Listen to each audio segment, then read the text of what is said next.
Hello everyone and welcome back to my channel, that is A to Z Crazy Mathematics. Hello everyone and welcome back to my channel. So in this video today we are going to start our exercise 7a of algebraic expressions. Here the book which we are preferring over here is Together With, that has been written by the Rachna Sagar. Now let's start with question number 1. So question number 1 is on our screen. So that is, identify which of the following expressions are polynomial. If the expression is not a polynomial, then explain why. So firstly, here we need to say that is 3 plus 2x minus 5x square minus 4x cube. ये expression हमारे पास दिया गया है और ये expression हमें बताना है कि पॉलिनोमियल है या नहीं. So for the polynomial the power of x should be positive.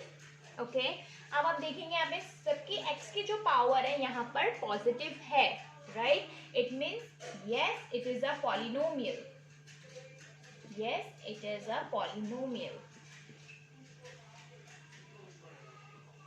Now let's move with the B part. So that is under root 4 x cube plus 7x square minus 8x plus 9. So अब हम under जो भी हमारे पास values होती है, x की जो भी कांस्टेंट वैल्यू होती है, वो कांस्टेंट वैल्यू कभी भी अंडर रूट में नहीं होनी चाहिए. सो अब आप अंडर रूट 4 को आप ये भी तो 2 भी लिख सकते हैं. So hair you can say 2x cube plus 7x square minus 8x plus 9. सो अब आपके पास कोई भी वैल्यू अंडर रूट में नहीं है. सेकेंड थिंग, x की पावर नेगेटिव भी नहीं है. दोनों चीज फुलफिल हो रही है. It means yes it is a polynomial. It is a polynomial. लेकिन अगर यहाँ पे अंडर रूट 4 की जगह पे अंडर रूट 5 लिखा हुआ होता तो अब अंडर रूट 5 को हम नहीं चेंज कर सकते थे in the whole number. So at that case आपका ये पॉलिनोमियल नहीं होता. लेकिन अगर यहाँ पे अंडर रूट 14 या 49 होता देन अगेन हम इसको 7 लिख सकते थे, तो ये पॉलिनोमियल होता. सो अंडर रूट 4 लिखा हुआ है, सो हम इसको 2 लिख पा रहे हैं, तो ये अंडर रूट में वैल्यू नहीं है. It means it is a polynomial. Let's move with the C part. So और C part is 3x raised to the power 4 9x cube minus 7 under root x plus 8. So I already told you कि हमारी कोई value under root में नहीं होनी चाहिए. सो यहाँ पर जो x वेरिएबल है वो अंडर रूट के अंदर है. इट मीन्स ये एक पॉलिनोमियल नहीं होगा. No, it is not a polynomial. And we also has to give the reason कि हम क्यों बोल रहे हैं कि ये पॉलिनोमियल नहीं है. So we need to write the reason also. So हम यहाँ पे लिखेंगे because, or we can say that because in one of the terms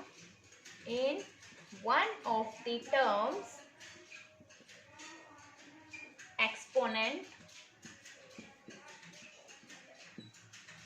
of x is a fraction.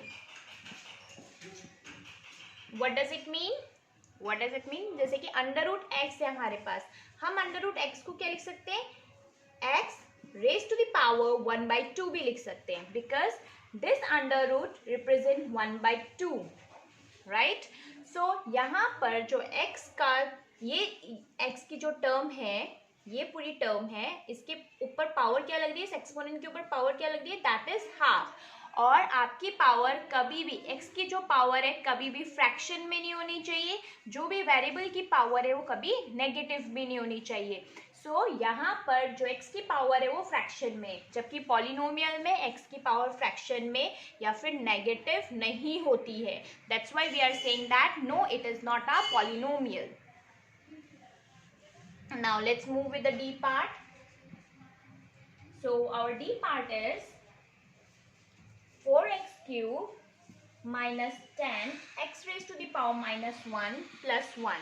Now again अब आप देखेंगे यहाँ पे x की पावर जो है नेगेटिव में, and I already told you कि पॉलिनोमियल के लिए x की पावर नेगेटिव नहीं होनी चाहिए, x की पावर फ्रैक्शंस में नहीं होना चाहिए. That's why we can say that no, it is not a polynomial, it is not a polynomial because exponent of x in the second term is negative. Okay क्योंकि second term की जो power है it is in negative, that's why we are calling कि ये एक polynomial नहीं है. Let's move further with question number 2. So question number 2 is on our screen.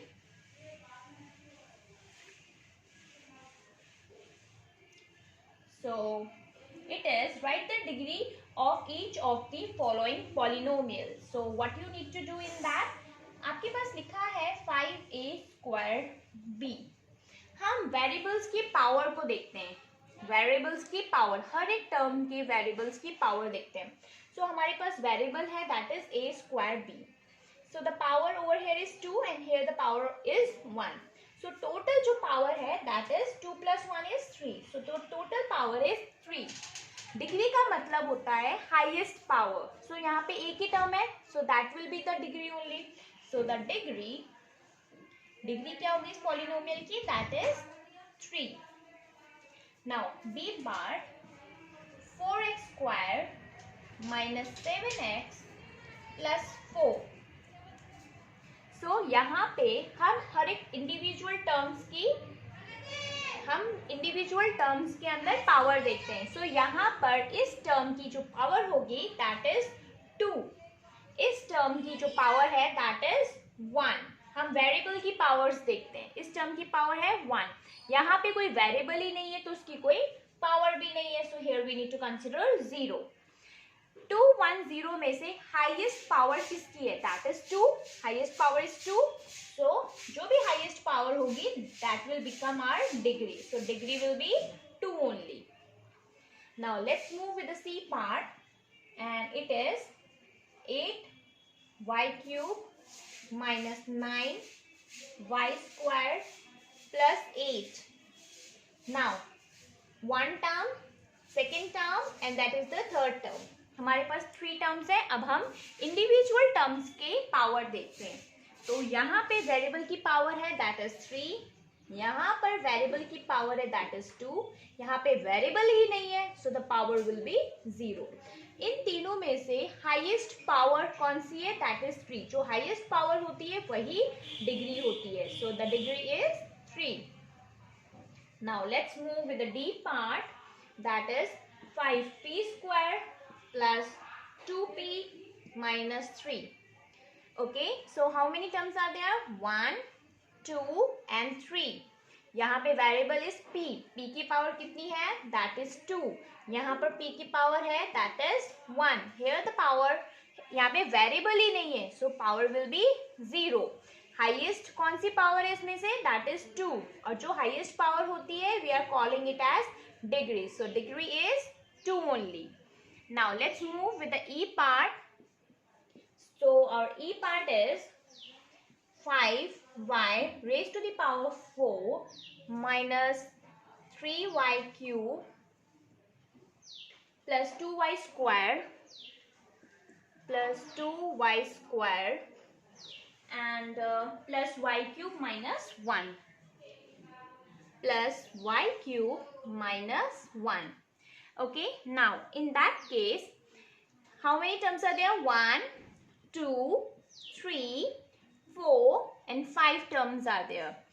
यहाँ पे जो वेरिएबल है दैट इज y. y की पावर क्या है, that is 4.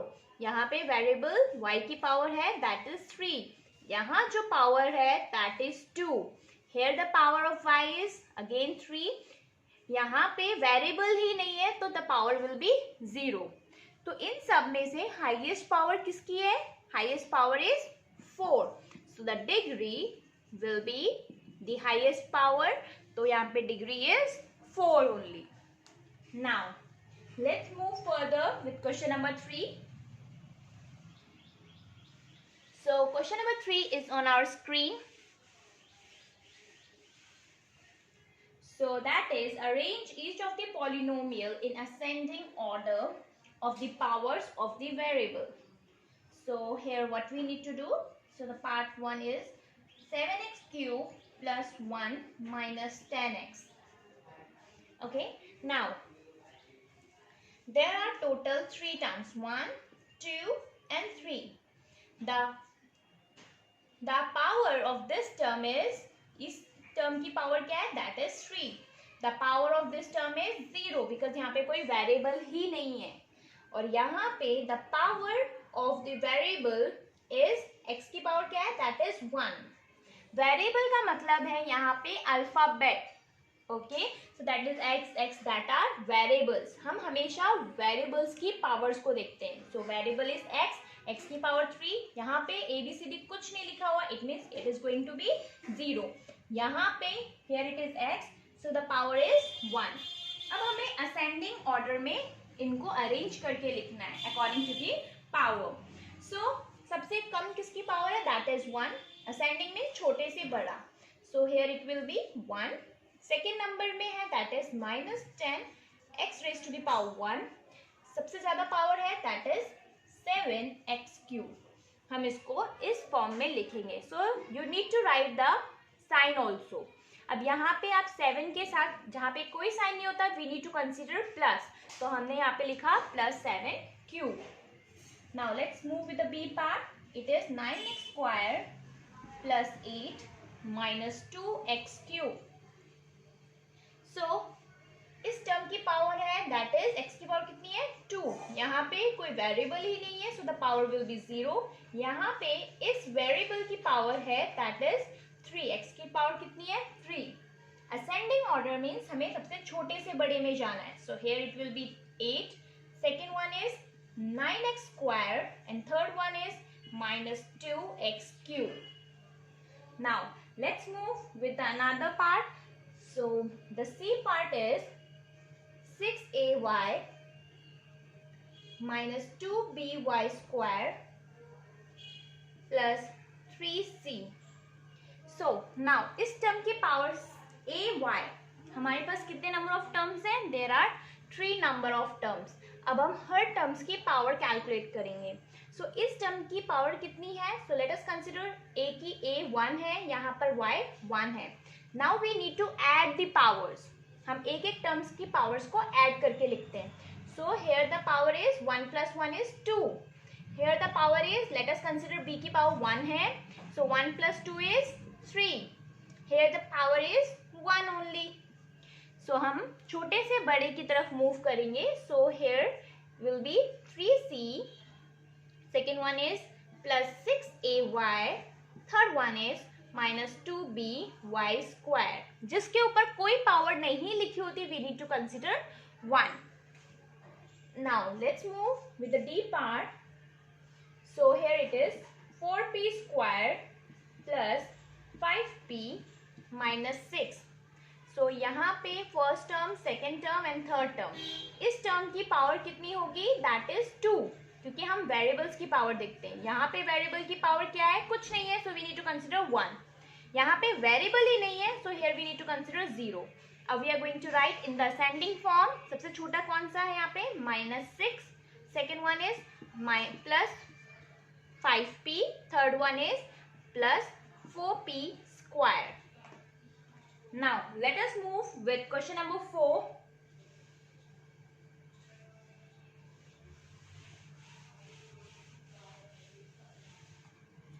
So our question number 4 is add the polynomials.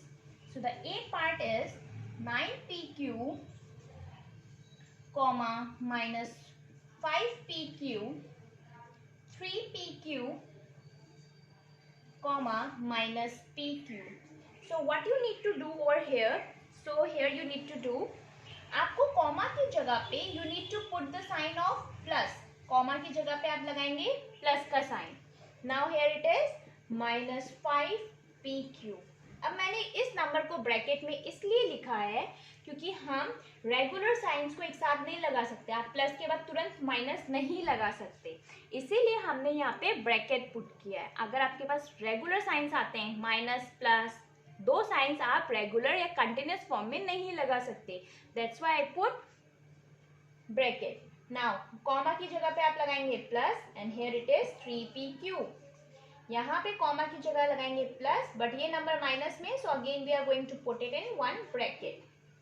Now अब हम क्या करेंगे, let us open the brackets first. Okay, we are going to open the bracket first. So 9pq plus minus is -5pq plus 3pq plus minus is -pq. Okay, now we are going to solve the numbers. सिर्फ हम numbers को देखेंगे क्योंकि अगर आपके variable same है तभी हम किसी नंबर्स को प्लस या फिर माइनस कर सकते हैं। So the variable is same, क्योंकि यहाँ पर भी pq है, राइट, यहाँ पर भी pq है, यहाँ पर भी pq है, यहाँ पर भी pq है, it means variables are same. अगर वेरिएबल सेम होते हैं तभी आप प्लस या फिर माइनस कर सकते हैं। सो यहाँ पर सब में वेरिएबल सेम है तो अब हम यहाँ पे प्लस या फिर माइनस कर सकते हैं। सो 9 minus 5 is 4, 4 plus 3 is 7, 7 minus 1 is 6, सो हम लिखेंगे 6, और जो हमारे पास कांस्टेंट वेरिएबल है दैट इज pq, तो हम उसके पीछे लिख देंगे 6pq, that's it. Okay, I hope it's understood to all of you. Now let's move with the B part. So our B part is 17a minus 3a, 6a minus 2a.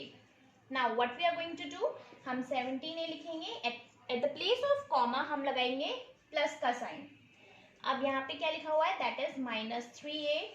अब comma है, again comma की जगह पे we are going to use plus and here it is 6a।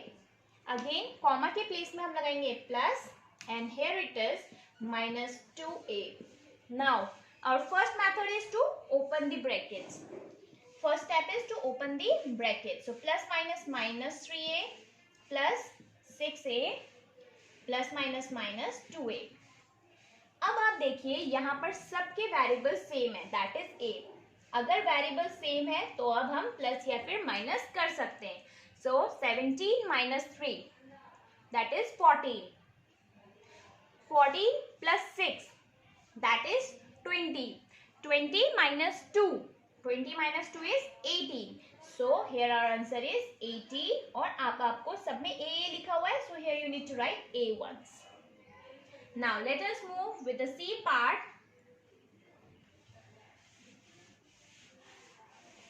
So our C part is 3p minus 4q plus 4r comma 2p plus 3q minus 8r comma q minus 6p plus r.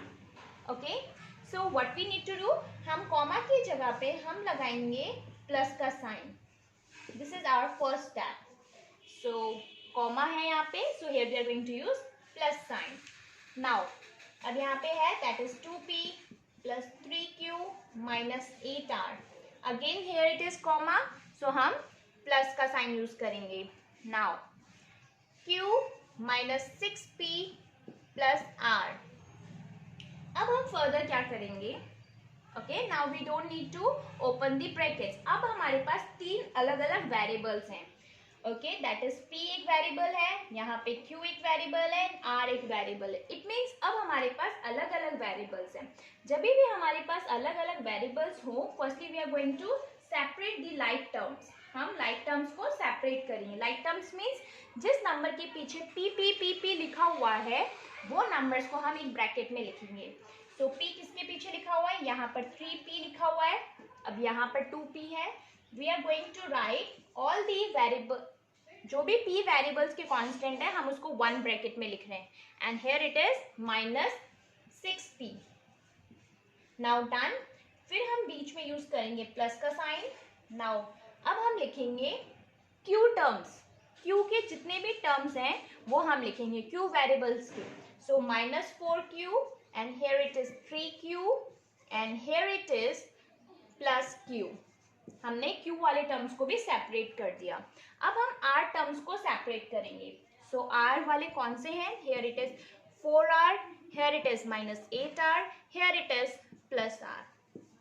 एक बार अगर हमने term separate कर लिया, now what we are going to do, here we are going to solve it.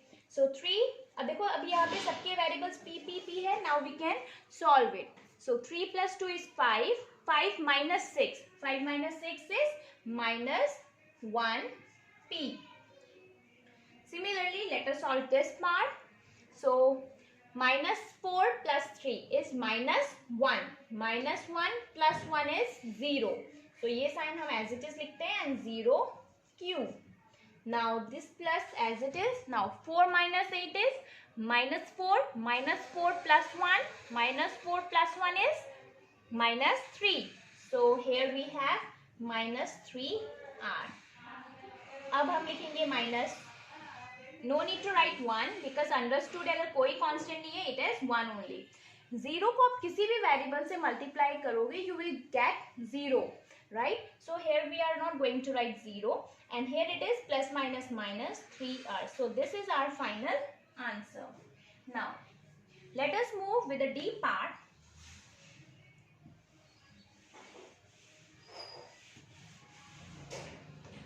So our D part is 5a - 8b plus 2c, 3c - 4b minus 2a, 6b minus c minus a, and the last one is 3a minus 2c minus 3b.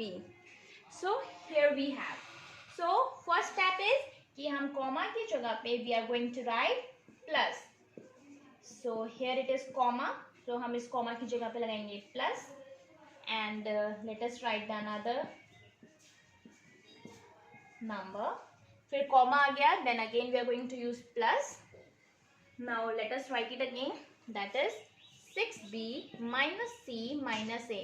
And लिखा हुआ है, and is also like a comma. So here also we are going to use plus sign. And here we have 3a minus 2c minus 3b. Okay. Now अब हमारे पास bracket हमने use नहीं किया, और हमारे पास अगेन अलग अलग वेरिएबल्स हैं. Variable we have different variables. At that time we need to separate the like terms. Like terms means अब हम ए वेरिएबल्स को सेपरेट करके एक ब्रैकेट में लिखेंगे. सो ए वेरिएबल क्या है यहाँ पे 5a, और किसके पीछे ए लगा हुआ है, दैट इज -2a, और किसके पीछे ए है, दैट इज -a, और यहाँ पर भी है. So here it is 3a. अब हम क्या लगाएंगे उसके बाद, we are going to use plus sign. अब हम दूसरे वेरिएबल वाले नंबर्स को सेपरेट करेंगे. So here we are separating for B variable. So -8b, यहाँ पे हो गया -4b, here it is +6b, and here it is -3b. Now we are going to separate for c. अब हम c variable के लिए separate करेंगे. So here it is 2c, here it is +3c, here it is c, here it is -2c. Now we can solve, क्योंकि सबके पीछे a variable है इस ब्रैकेट के अंदर. अब हम इसको फर्दर सॉल्व कर सकते हैं. So 5 - 2 is 3, 3 - a, 3 - 1 is 2, 2 + 3 is 5. तो ये हो गया 5, और हम इसके पीछे लगाएंगे एक वेरिएबल दैट इज a. अब दैट प्लस हम as it is plus copy करते हैं. नाउ अब हम इसको सॉल्व करते हैं. -8 - 4 is equals to -12. -12 + 6 is -6. -6 - 3 is -9. So here you are getting -9 and b. क्योंकि सबके पीछे b है, so here we are going to write b1s, अब हम लिखेंगे, उसको सॉल्व करते हैं. That is 2 + 3 is 5. 5 - 1. 5 - 1 is 4. 4 - 2 is 2. So here we are going to write 2. And हम सबके पीछे वहाँ पे c वेरिएबल है. So here we are going to write c. Now let us open the bracket. So 5a plus minus minus 9b plus 2c. So this is our final answer. Now let us move with question number 5th. Sorry, for E part. Let us move with the E part.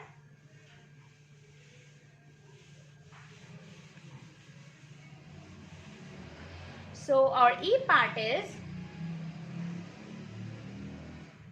6ax minus 2by plus 3cz comma 6by minus 11ax minus cz and tan cz minus 2ax minus 3by. So again at the place of comma we are going to put plus sign. So 6ax minus 2by plus 3cz. Comma की जगह पे we are going to put plus. Now let us write this. 6by minus 11ax minus cz. Now again the place of n we are going to put plus sign. So here we are going to write it again. This number, that is this 2ax minus 3by. Now अब our next step is to separate the terms. अब again आपके पास अलग अलग terms है. ax है, by है और cz. There are 3 different variables. So हम क्या करेंगे, variables को पहले separate करेंगे. हम ax वाले terms को एक बार separate करते हैं. तो ax वाला 6ax हो गया and here it is also ax. It means minus 11ax. The another one is minus 2ax. So minus 2ax. अब हम क्या यूज करेंगे, प्लस साइन यूज करेंगे and let us separate by term. So here it is minus 2by, here it is 6by and here it is minus 3by. Now we are going to separate cz term. So our cz term is, that is 3cz minus cz plus 10cz. Okay, now let us solve it further. So 6 minus 11, that is 5. 5 minus 2 is, sorry, minus 5. Minus 5 and minus 2 is 7. Minus 7ax. Now here we are going to put plus sign. Now minus 2 plus 6 is plus 4. Plus 4 and minus 3 is 1. So 1by. Here no need to write 1 over here. Now we are going to use plus sign. Let us solve this. 3 minus 1 is 2. 2 plus 10 is 12. So here it will be 12cz. So this is our final answer. So now here I am signing off for today's video. And in the next video we are going to continue these questions further. Till thank you and have a great day ahead. Stay safe.